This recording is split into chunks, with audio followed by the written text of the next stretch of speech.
Lost sub with 80 sailors found with message inside. No one had seen it yet, just a team that had recorded it. It wasn't fair for anyone else in the world to see it before these two women had the chance.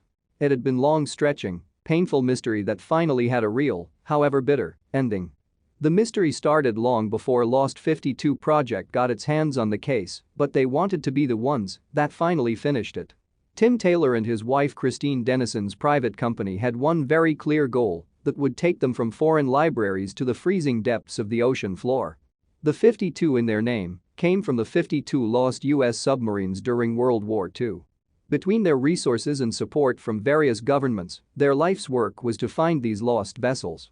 But finding them wasn't the only vital task. It gave the families of the departed a chance to have closure. So, when he was finally given a chance to look for the USS Greyback, he immediately jumped on the chance. Even if the passage of time had made sure the families of the 80 lost souls knew there was no getting them back, they would at least have the truth. This project, however, wasn't your standard salvage job. The actual location of the submarine had been a mystery for over 75 years. It just wasn't where it should have been.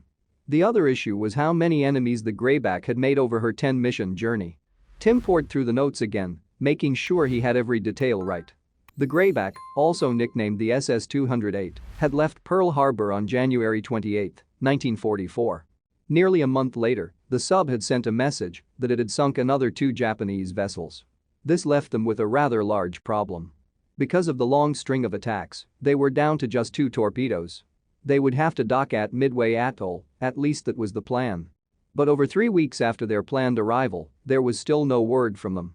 It was then Tim found his first clue. War chatter and enemy documents said that a Japanese carrier-based plane had spotted them and sank them. He pored over the translation again, feeling his heart pounding and an idea forming. It couldn't be that simple, could it? All it took was a quick call to the corresponding Japanese offices. They were quick to respond with the original documents. Between him and a translator, a small but alarming error appeared, one that would explain the entire mystery.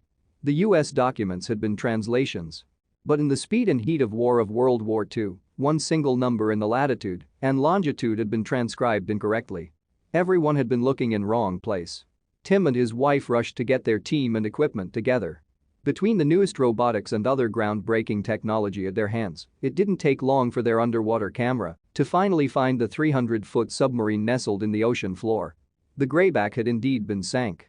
Even with the damage inside, a clear message they had run into trouble, Tim could see just how amazing the sub was. She had been built by Groton, Connecticut's electric boat company, the one that built the US Navy's first sub ever.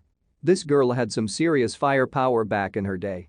Her maximum surface speed was 20 knots, and at lower speeds she could stay underwater for up to 48 hours. Between that, the water displacement of 2,410 tons, and a range of just over 12,500 miles, she was not an easy ship to take down. But the most important part was also going to be the hardest. They gathered as much photo evidence and video as possible before heading back.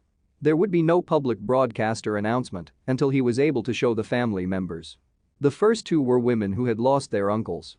They braced as Tim hit the play button. "This is where your uncles are," he said.